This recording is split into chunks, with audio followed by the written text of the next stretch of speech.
What's going on, everyone? What's up?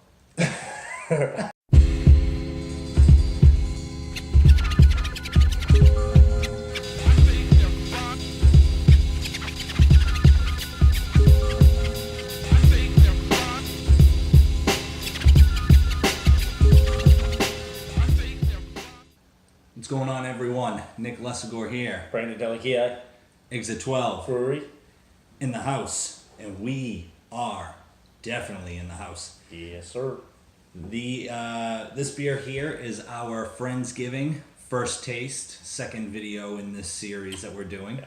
Brandon's never had it. I, however, have had it. Yep. I had 3 pints of it yesterday, and still went to work, and I was fine. Everything was good. Humble brag. Wicked humble brag. So it's only 5%. We used 2¼ pounds of cranberries, as we stated in the video that we did that showed us putting this onto putting the beer on the cranberries. We let it sit in secondary for 4 days, and then we kegged it, and it was ready a day early, and it is well, as you can see, it's pretty phenomenal. Yeah. Color is, a nice golden orange. It's got a little reddish tint to it. I don't know if that's coming off through the lens, but it does. Last year's was completely red.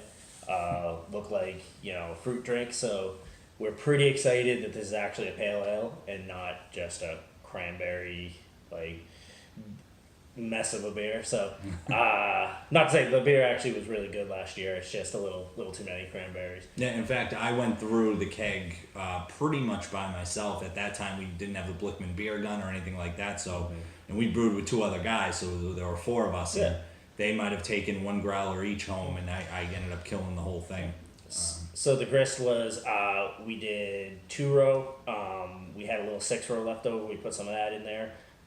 Flaked oats, white wheat, and we also used a healthy dose of C15, I think 2.5 ounces. Right. So, yeah. And you want to talk about the hop schedule?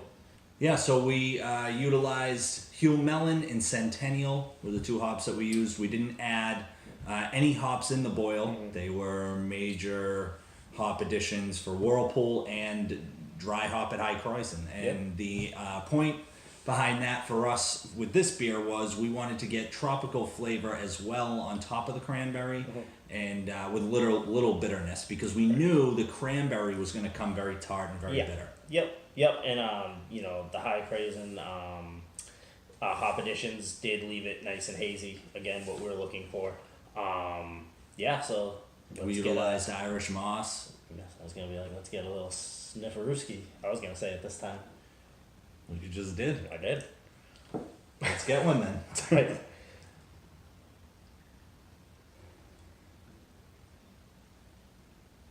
So the caramel comes out right off the bat on the aroma. That's actually a great point. Not overpowering, but it's definitely there. That's a great point. That's something I didn't point out when I first had it yesterday. The caramel definitely comes through. That C15, I think, comes through quite a bit. To me, it's now that you say that, this is like the way I described it yesterday was a cranberry tropical awesomeness, because I definitely get a lot of the hop character, but now I'm getting caramel, cranberry, and tropical. Yeah, I get the Huell Melon, a little bit of the stone fruits, maybe, some peach, some maybe apricot.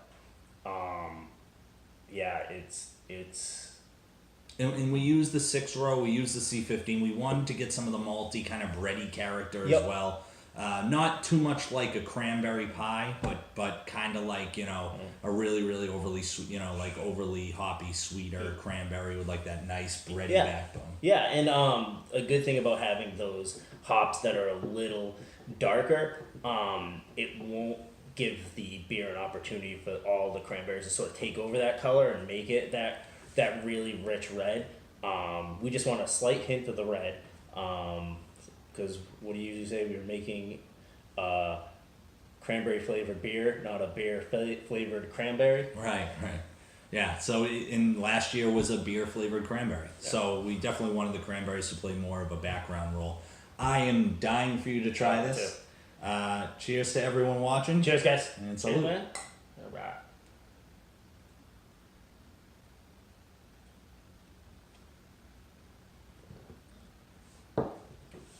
Yep. So you get the tartness right away, but it's not overpowering. It really plays well with the malt bill. So that is a extreme plus for this beer, and I feel like that's a better sort of dynamic than we had last year. Yeah, definitely that C15 is coming out a little bit. That 6 row, excuse me, a little more breadiness in the malt character. Mouthfeel still there. Very much, no bitterness, which we're looking for, more of the New England style than the West Coast style. Mouthfeel's there. I feel like that's, on your tongue, you get it right away. It coats the mouth really well. Yeah, I mean, I think in terms of the mouthfeel, I think this is worlds better than the one from last year. Yeah. I think that the flaked oats, I think we had flaked oats in the last one, but we utilized flaked oats quite a bit in this beer. Yeah. That accounted for almost 6% of the grist, and considering that we added, the C15 and some of those other the 6 row, you would think that maybe the flaked oats might not play very well, but I mean it is it really coats well, and I think the cranberry, the first sip is kind of like whoa, but if you had our cranberry last year, it's not even in the same realm. And I think the cranberry, as it goes through the palate, down, you can feel it go down your throat, and the bitterness kind of lingers a bit, which makes me even happier that we didn't add any early hops in the boil, because I think the bitterness might have just been a little too overwhelming. Yeah, definitely. And hopefully as this warms, you'll get a little more of those hop characters coming through. But it's definitely a nice dichotomy between the hops, the malt bill, and the I did say hops, and the cranberry. I'm sorry. I agree, and I think this is going to be an absolutely phenomenal beer tomorrow for Thanksgiving. Sure, absolutely. And aside from that, I think so. Brandon had mentioned in our first taste video, we talk a little bit about what we have going on, so we have a couple minutes to do that.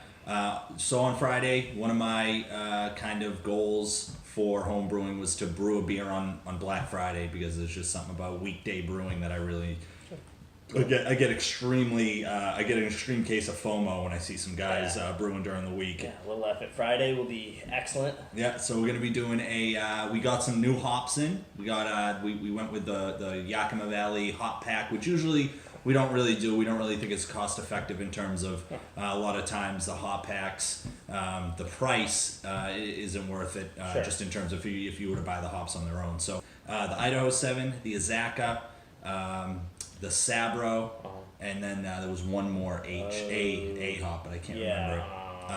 But it was Amarillo. Amarillo. Yeah, it was Amarillo. It was 8 ounces each. We're going to be doing a smash. So we have a smash series of beers. We did one with Laurel. We did one with Hugh Mellon. Yep. And this third one we're going to be doing with Sabro. Yeah. It's generally like a secret hop smash beer that you have to kind of guess what it is. But spoiler alert, we're going to go with Sabro. We're very intrigued by that hop. Yeah, you just gave it away. It's not that big of a secret then. Yeah, I mean, we're gonna do a ton of people have asked when we've done these beers. So my wife loved the one with Laurel. Not as much the one with the Hugh Mellon. We didn't get as many fruit flavors as we thought we would, but I'm gonna be going pretty heavy. 5 ounces of hops. Yeah. And I'm gonna be hopping this similar to a New England style, because I really want to see if we can get some of those fruity flavors out a little in the low bitterness. We are from New England after all. We're trying to get a holiday ale before Christmas or holidays season. Gotta be politically correct. We're trying to get that done. The sort of theme of that is going to be like those Italian cookies, like those anisette cookies and the pizzellas. I'm Italian, I can't say that, never could. So like cookies like that, and we're going to use the anise star, I think is what it's called. I probably totally butchered that, but Star anise, I think. Star anise, fine. So yeah, we want to get a little of that anisette cookie flavor. Probably going to do some vanilla bean or vanilla extract. Still mulling that over, some Viking cookie malt, pale cookie malt, I think. I'm really, really excited to use that malt to see what kind of character it gives. We don't really do Belgian beers too much, so I'm very excited. I don't know if you mentioned the style. It's going to be a Belgian dark. We're also going to be using candy syrup. First time we've used that. The D45? The D45, yep. The amber candy syrup. So we're pretty excited about that. First time we've used any sort of candy. in the boil. So this will be, something to definitely experiment with. Yeah, for sure. I'm really pumped. And this beer, and between this and the brown ale, I think we're pretty set up. We're set up pretty well for Thanksgiving. Yeah. So happy holidays, everybody. happy holidays. Happy Thanksgiving. And like my man here said, cheers. Cheers.